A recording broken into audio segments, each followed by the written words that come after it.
umur kita, disehatkan badan kita, dimurahkan rezeki kita, dicapaikan apa yang menjadi harapan dan doa cita-cita kita. Amin Allahumma amin. Jamaah sekalian dirahmati Allah, kita lanjutkan kaji kitab Al-Hikam. Dan sekarang saya akan membacakan sebuah hikmah yang berbunyi Bismillahirrahmanirrahim. Min alamati mautil qalbi adamul khuzni ala ma fataka minal muwafaqat. Termasuk tanda-tanda matinya hati, yaitu tidak ngerasain sedih, gelisah atas apa yang terlewatkan dari ketaatan. Hati itu mati manakala tidak merasa sedih ketika ada ketaatan, kita kelewatan, kita lupa, kita tidak kerjakan. Tidak ada kesedihan. Sholat zuhur kelewat, biasa tuh. Asar kelewat, biasa. Maghrib, biasa. Tidak ada rasa sedih. Wa tarkun nadami ala ma fa'alta min wujudi zalat. Dan tidak menyesal ketika melakukan sesuatu yang salah. Jadi jamaah sekalian, hati itu kalau dalam Al-Quran disebutkan dengan berbagai varian, dengan berbagai sebutan sifatnya. Ada yang namanya hati yang hidup, al-qalbul hayyu.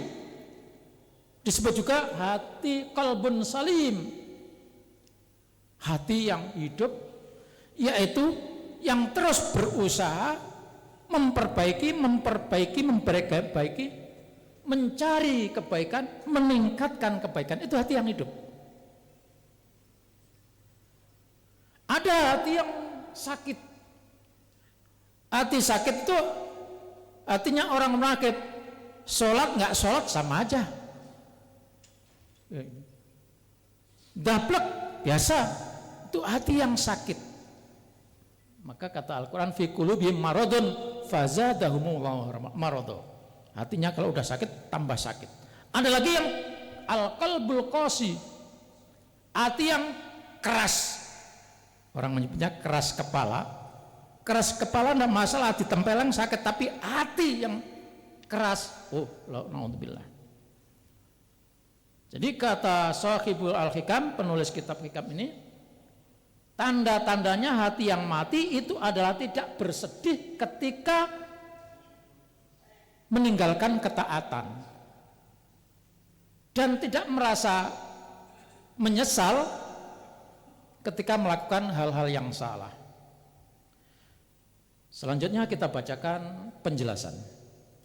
Mautul qalbi sababuhu salah satu asya. Matinya hati itu sebabnya 3 perkara.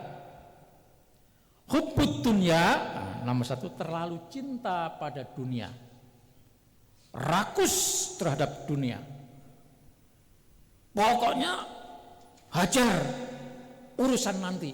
Itu hubbud dunya, dengan berbagai cara, dengan upaya yang penting dapat. Sikut kanan, sikut kiri, tendang depan, sepak belakang. Tanda-tandanya terlalu cinta dunia. Tapi kalau orang zuhud, dunia tetap dicintai, karena itu adalah bagian dari modal untuk sampai ke akhirat. Tetapi cintanya kepada dunia biasa-biasa saja. Kemarin saya gambarkan orang yang zuhud itu melihat duit penting, tapi di hatinya dia hanya berpikir duit itu kan hanya kertas yang digambar. Ada gambar presiden, ada gambar pahlawan. Seperti biasa, tidak terlalu lengket di dalam hati. Jadi sebab matinya hati yang pertama adalah terlalu cinta kepada dunia. Yang kedua, wal ghaflatu an dzikrillah, lupa dari zikir kepada Allah. Maka Rasulullah mengajarkan kepada kita, mulai dari bangun tidur sampai bangun tidur, kegiatan lagi sampai mau tidur lagi, zikir kepada Allah Subhanahu wa taala. Orang yang lupa zikir kepada Allah akan dilupakan oleh Allah. fa ansahum an dzikrillah, maka Allah akan melupakan dia. Itu yang kedua. Yang ketiga, wa irsalul jawarih fi ma'asillah, membiarkan fisik ini bergerak melakukan kemaksiatan. Tangan dibiarkan melakukan kemaksiatan, mulut biarkan melakukan kemaksiatan, kaki dibiarkan melakukan kemaksiatan. Itu yang menyebabkan hati mati. Maka orang yang melakukan kemaksiatan hatinya mati. Tidak usah banyak-banyak, makan aja yang enak-enak bisa melupakan hati. Maka orang-orang soleh makannya biasa-biasa saja, tidak terlalu kenyang. Makan sepertiga nasinya, sepertiga airnya, yang sepertiga untuk udara kosong. Wasababu hayatihi, dan sebab hidupnya hati salah satu asya, 3 perkara. Az-zuhdu fit dunya, memandang dunia biasa-biasa saja, yang pertama.